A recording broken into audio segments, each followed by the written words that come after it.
I finally checked into Angie Stone's homegoing service. And let me tell you, it gutted me. It gutted me.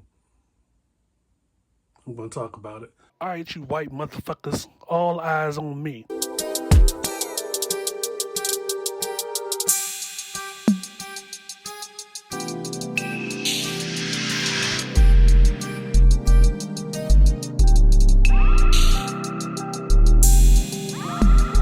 This is the I Refuse podcast. It's Mr. Fox, the I Refuse podcast. It's this close to minding my African American business since early this week, but life just be life. And so, like many of you, I did go down to the Angie Stone homegoing service. It was roughly 3.5 hours long. I didn't stay checked in for the whole time, but let me tell you, a lot of emotional moments.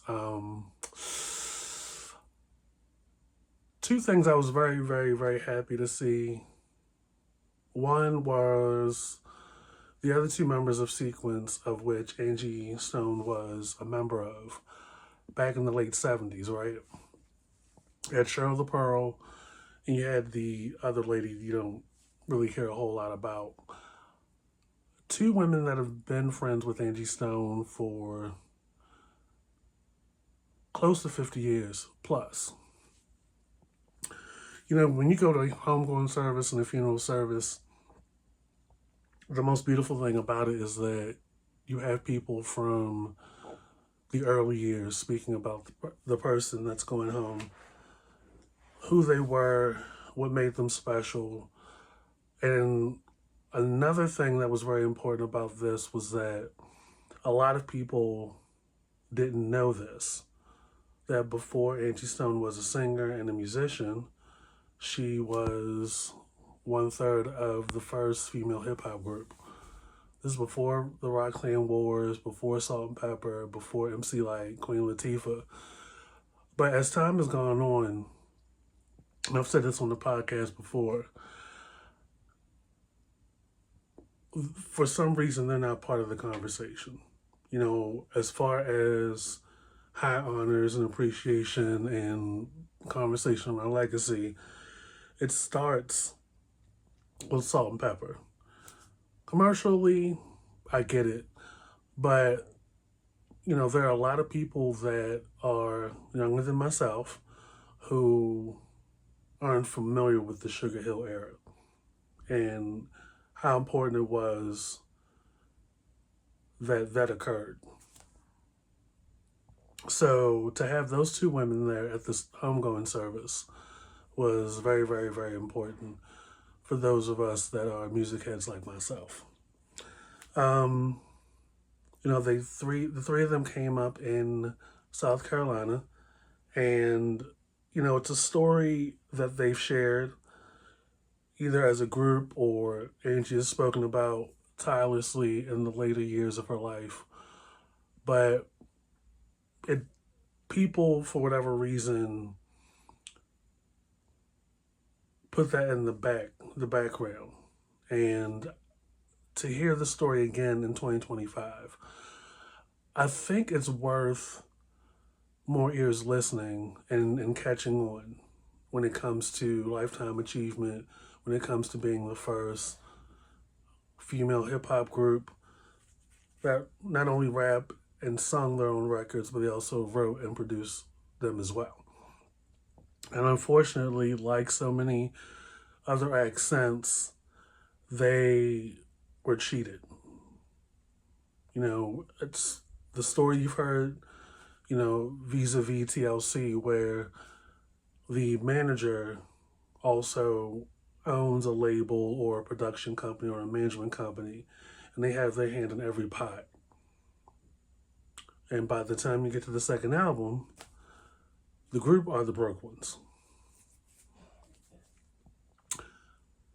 And that was no different with Sequence, because Sylvia Robinson not only owned and ran and operated Sugar Hill Records, she also acted as their manager. So she was double dipping quite a bit. And unfortunately, even though they did about 3 albums in 5 years, by 1984, 1985, they ended up with nothing for the most part. Could you imagine? Imagine you are self maintained, you write your own stuff, you arrange your own stuff, and not only that, you've written for the Sugar Hill Gang, you've written for other acts on Sugar Hill Records, and you not see Nab Penny.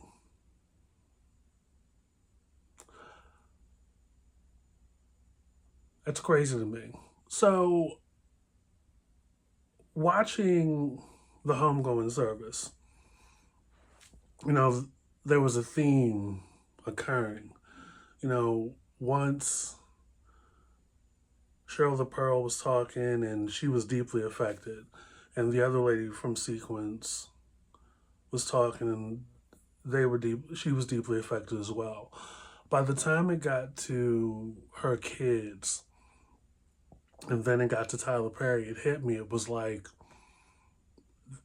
this reiterates points that I've made before, as far as, here you have a woman who has given her life, pretty much 50 plus years of her life, to an industry that repeatedly stole from her. But she realized she had a family, so she kept working. Whether she was writing, producing, or she was in Vertical Hold that did 2 albums, or she was on tour with Lenny Kravitz, she was working, working, working, working, working. Here it is. She's in her 5th, 6th decade of life, and she still has to tour and record.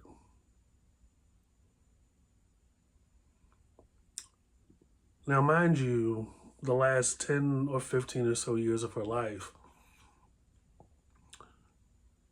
from my perspective, she was also trying to get out of the shadow of the misogynistic, colorist attitudes that not only in the industry place upon her, but other women and other artists.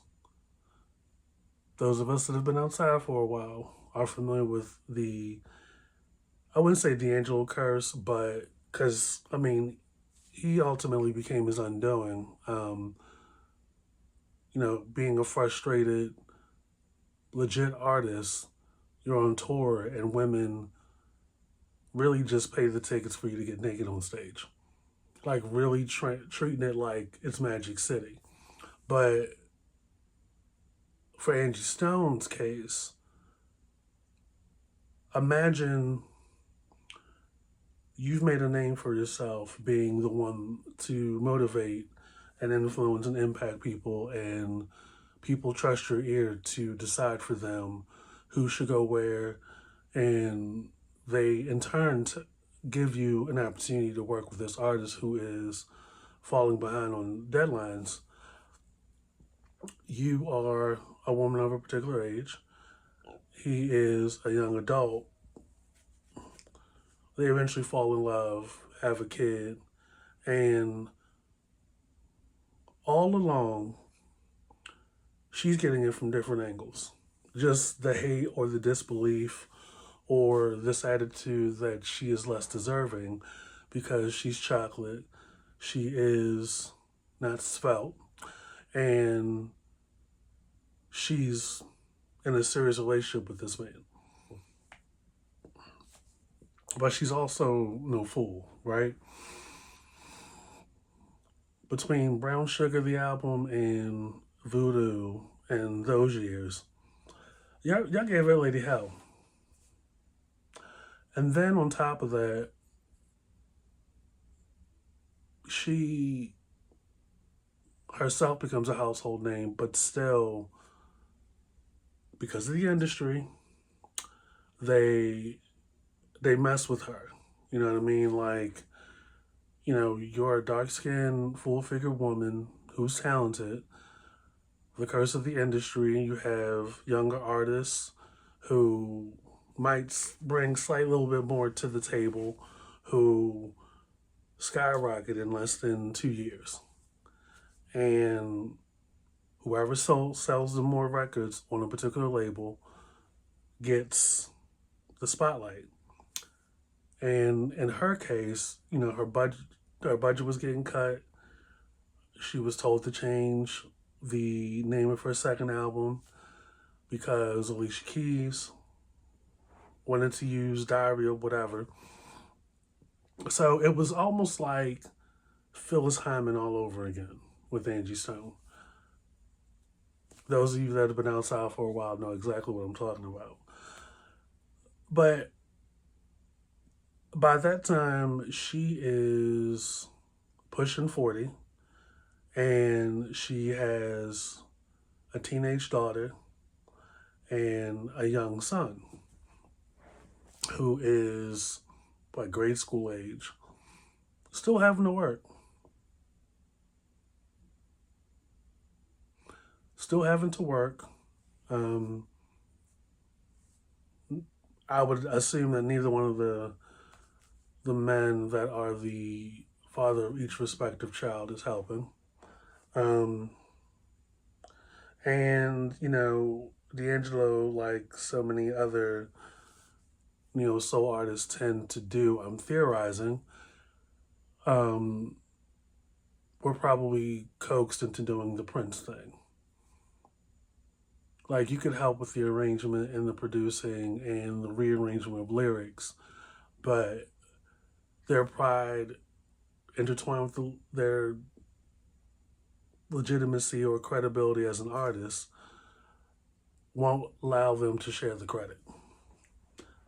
That was the downfall of Lauryn Hill and her one and only studio album. Those that have been outside for a while, remember. So, you got to think about it though, right? Like, Angie Stone's life, for the most part, is one that we hear all too often, where the black woman is the most disrespected person in this country.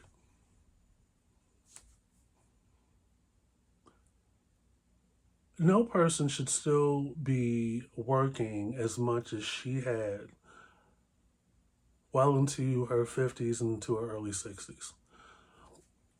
But that's just what it is. And she tried to tell us days before the accident.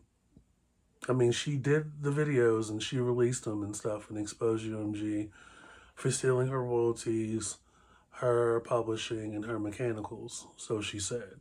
And a lot of folks that are outside were like, that accident was to shut her up. And I'm like, I'm not one of these aluminum foil cap dudes that believes in conspiracy theories, but sometimes a coincidence is just too damn coincidental. But like I said, I was clocked into the homegoing service, and it was a beautiful service, fitting for a grown woman. Both her kids and her daughter's daughter were there. Diamond, her daughter, sounds exactly like her. I would close my eyes and I was like, she sounds exactly like her, like a young version of her. I don't know if their relationship improved since the teeth knocking out incident. I can definitely see that her son Michael has actually like grown up a little bit. It's been a couple years. Handsome brother cut the hair down a little bit. Both of them were emotional. Diamond did a poem, and that was a little bit emotional for me. Because you just never know. First of all, life is very fragile. At this point, my safest bet is to stay in the house. But I was very, very curious if Angie Stone and her daughter were able to make amends. Were actually able to recover and redeem themselves. Because when you look back, Here you have a woman that had her first child when she was like in her 20s. And this profession, this recording, performing profession is all you ever known. And you are in the throes of trying to get out of a recording situation that has cheated you, and you still got to eat. So just imagine you have a young daughter, your husband at the time and yourself are no longer together. You have to work to make a living. Working, working, working. Your daughter's with your parents. And, it's another thing is that you have working career women who are essentially single mothers that their work is on the road. And as you're on the road with, Lenny Kravitz, Vertical Hold, Detox, doing demos and jingles and writing and stuff for other people, your daughter's growing up without you. Shit, they grow up to come to resent you, right? And at some point in life, if you don't pay on the front end, you definitely pay on the back end. And I think that all came to a head with that incident.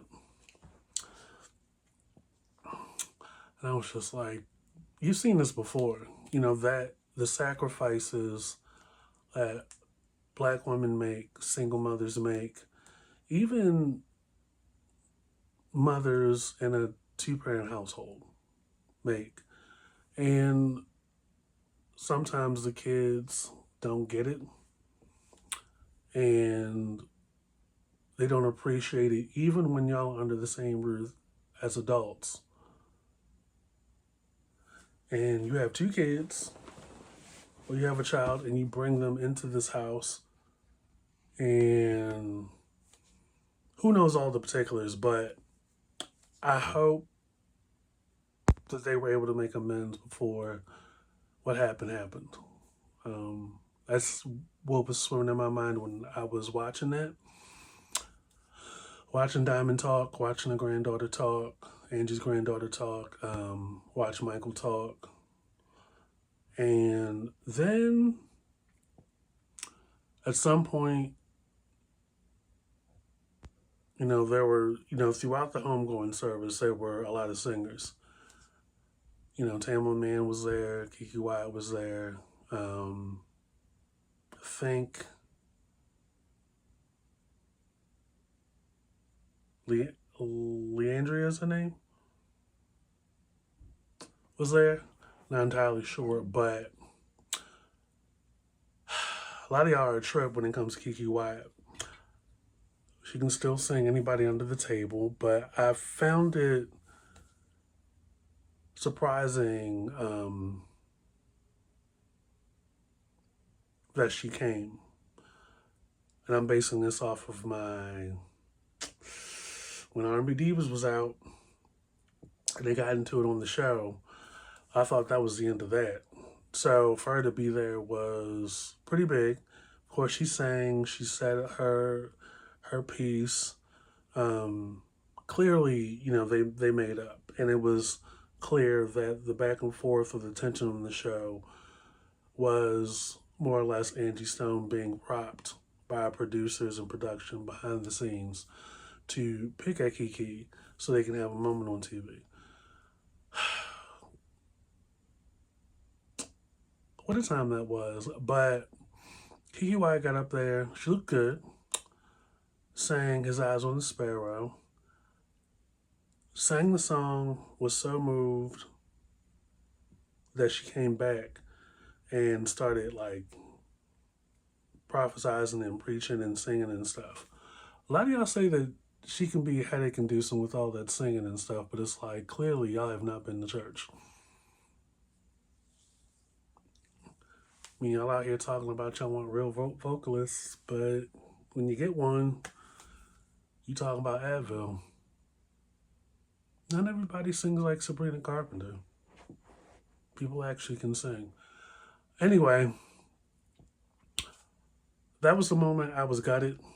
I didn't stay too much longer after that via the YouTube. And, by the time Tamla Man came out, by the time Kirk Franklin came out, I was like, okay, I gotta go. Because if I'm already gutted between the two of these people, well, Kirk Franklin always stays with a football team full of people to sing for him.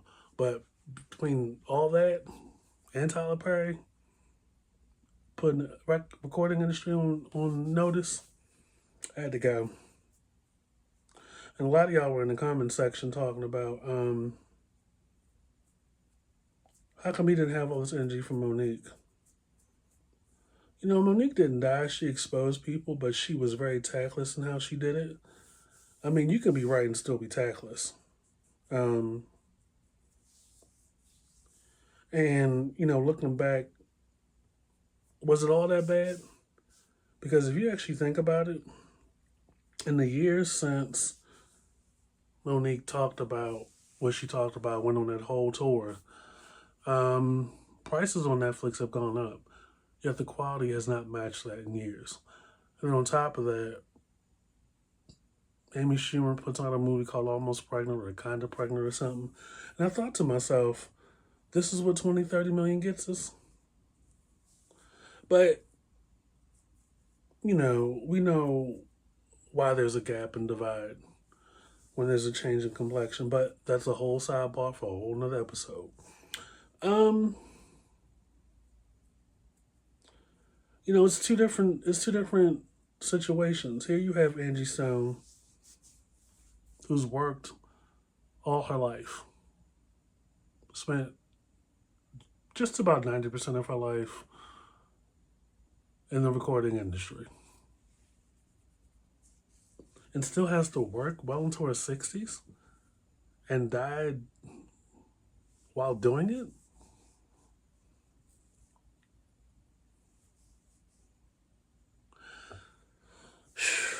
Look, I already know in my case, I'm gonna work until well into my 70s. Because the way y'all keep fucking up the group project every 4 years, they talking about they might not be Social Security or Medicare in the future. But this is very, very sad. This woman worked herself literally to death. And it's a crazy way to die. Um,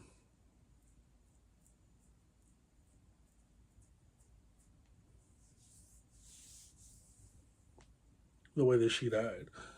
So, like I said, didn't stay the whole 3.5 hours. I kind of skimmed through.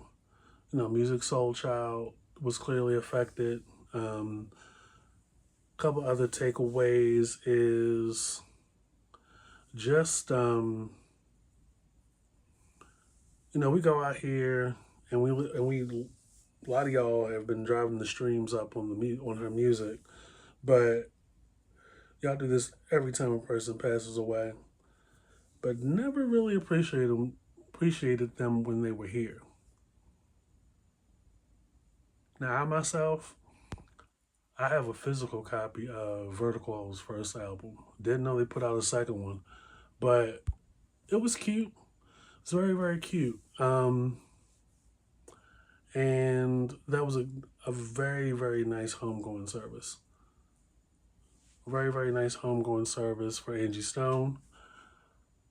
Um, everybody spoke highly of her and her life. She was a whole person before she came into this industry and was a whole person when they did her wrong, like they do so many other artists. So, Mr. Fox of the I Refuse podcast, big Angie Stone fan. They didn't. I remember y'all not appreciating that lady while she was here, making her the punchline, picking at her personal life, and just constantly being reminded as to how unappreciated and disrespected she was. well into her 60s by a lot of people. Y'all out here talking about check on D'Angelo. Y'all should have been checking on that man when y'all weren't looking for him. But who am I? Oh, I'm Mr. Fox, the I Refuse podcast. Get into the I Refuse podcast wherever you get your podcast. Get into the usual suspects podcast wherever you get your podcast, and get into the I Refuse podcast YouTube channel. And I will catch you guys later. Peace. Fendi, like the bag.